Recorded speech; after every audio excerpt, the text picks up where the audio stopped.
Caitlin Clark, the electrifying rookie who took the WNBA by storm, has been at the center of a whirlwind of rumors claiming she's abandoning the league for a lucrative European contract. The basketball world is crazy with speculation, but what's going on? Caitlin Clark just got injured again. Is it safe for her to remain in this league? Here's where it gets even crazier. Let's dive into the reasons behind these rumors. The challenges Clark has faced in the WNBA, the alleged attacks and injuries, and what a move to Europe could mean for her career and finances. By the end, you'll understand why this story is far more complex than it seems. Stick around, because this next part is huge. Caitlin Clark burst onto the professional basketball scene as the #1 first overall pick in the 2024 WNBA draft, selected by the Indiana Fever. Her college career at the University of Iowa was nothing short of legendary. She broke Pete Maravich's NSAS scoring record, dazzled with her long-range shooting,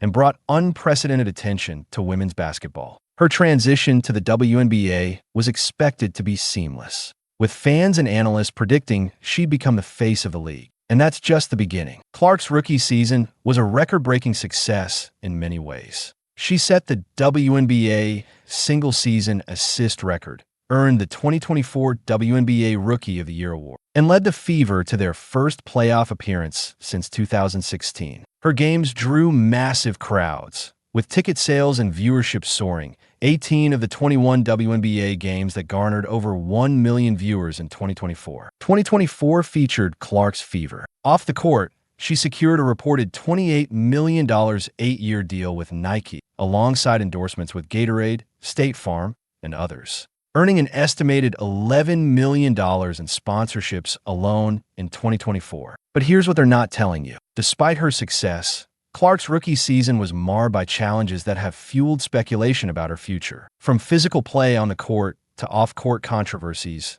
the narrative of Clark being targeted has taken hold, leading to wild rumors about her leaving the WNBA for Europe. The WNBA has been under scrutiny for how it handled Clark's meteoric rise. As the league's biggest draw, she's brought unprecedented attention. Yet some argue the league hasn't fully capitalized on her star power. And here's where things take a shocking turn. WNBA Commissioner Cathy Engelbert has faced criticism for comments that seem to downplay Clark's impact or fail to address the challenges she faced. For instance, Engelbert's claim that players could earn up to $700,000 annually was publicly refuted by Seattle Storm's Gabby Williams, who pointed out that such figures are misleading and heavily reliant on endorsements, not base salaries. Clark's 2024 WNBA salary was a modest $76,535, a stark contrast to her endorsement earnings. And if you think that's bad, just wait. Critics argue that the WNBA structure, low salaries, a short season, and limited roster spots, forces players like Clark to endure intense scrutiny and physicality without adequate compensation or protection. The league's collective bargaining agreement, which players opted out of in 2024, has been a flashpoint, with stars like Clark potentially leveraging their influence to push for better pay and conditions. But what happens next will change everything. Social media posts have amplified the narrative that Clark is being unfairly treated. Some fans claim the WNBA is resistant to her stardom, with one user stating, "The WNBA is a mess right now." Caitlin Clark has been targeted every game, and the league is moving closer to irrelevancy, and it's their own doing. Others have gone further, alleging that Engelbert and the league are actively undermining Clark, with one post claiming, "The commissioner herself is paying off players and referees to destroy Caitlin Clark." These claims reflect a growing sentiment that Clark is facing undue hostility. And the craziest part? It's 100% real. One of the most persistent narratives surrounding Clark is that she's been subjected to excessive physicality on the court, with some fans and commentators labeling it as deliberate targeting. This is where things start getting dangerous. Several incidents have fueled this perception. Remember when Brittany Griner body checked Caitlin Clark to the ground and no foul was called? Or the racial slur Griner used on the bench with no backlash from the WNBA? Yet the same management will take a fine comb through people's tweets in search of perceived racism. That's the kind of move that gets her most valuable player pissed off. And at some point, she'll have to decide when she's had enough.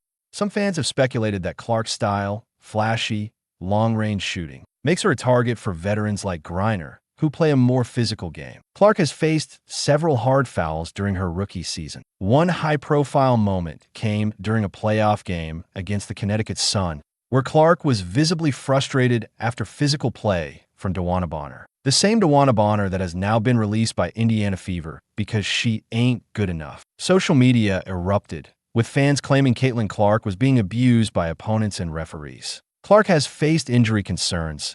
Those specifics are hard to come by. We don't know how much she was rushed to get back the last time, and it's crystal clear she's the golden goose. She is out again due to an injury just weeks after returning. And the consequences? They were brutal. Earlier in her career, Clark dealt with minor injuries, including a sprained ankle, but she played through most of her rookie season. The narrative of her being broken or injured appears to be amplified by clickbait sources to fuel the Europe rumors. But here's the part that nobody saw coming. These incidents, real or exaggerated, have painted a picture of a league that's either failing to protect its biggest star or inherently hostile to her success. This has led some fans to speculate that Clark might seek a safer, more lucrative environment overseas.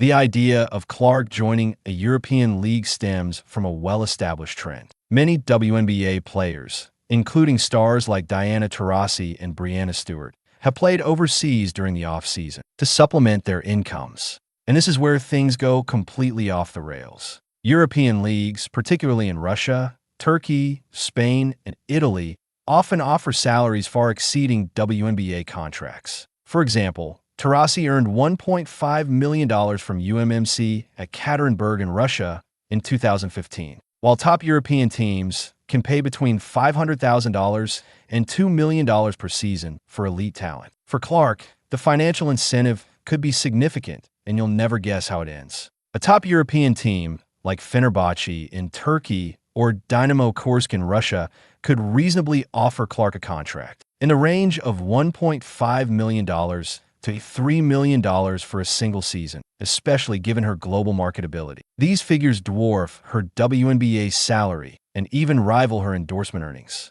Additionally, European contracts often come with perks like housing, travel, and sponsorship opportunities, making them highly appealing. Beyond finances, Clark might be drawn to Europe for other reasons, and the reason why will shock you. The WNBA's grueling summer schedule conflicts with her passion for golf, as she humorously noted in a 2024 interview with Sue Bird. A European league, with its fall-winter season, could allow her more flexibility to pursue personal interests. Moreover, playing overseas could offer a fresh challenge, exposing her to different playing styles and expanding her global brand. But here's what makes this even crazier. Some speculate that Clark might feel alienated by the WNBA's physicality or perceived lack of support, pushing her to seek a less contentious environment. Despite the hype, Caitlin Clark is no doubt fed up with the WNBA, and it's not that she's run out of options. There are many lucrative women basketball teams that will pay top dollar for Caitlin Clark services. Although Clark herself stated in 2024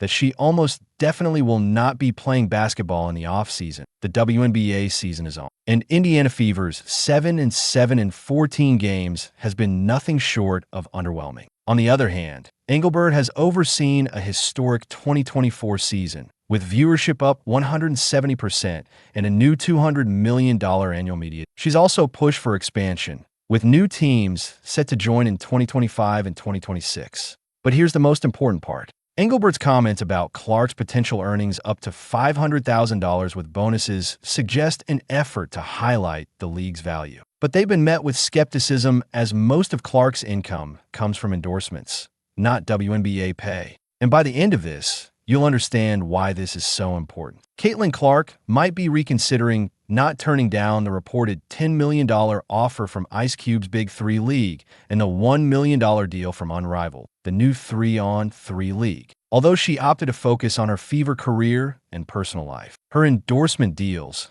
which dwarf her WNBA salary, give her financial security. But Caitlin Clark is no ordinary rookie. And the final twist? It's something no one expected. Her story is one of resilience, not retreat. You want to see this through to the end. Trust me, I think Caitlin Clark should leave the WNBA.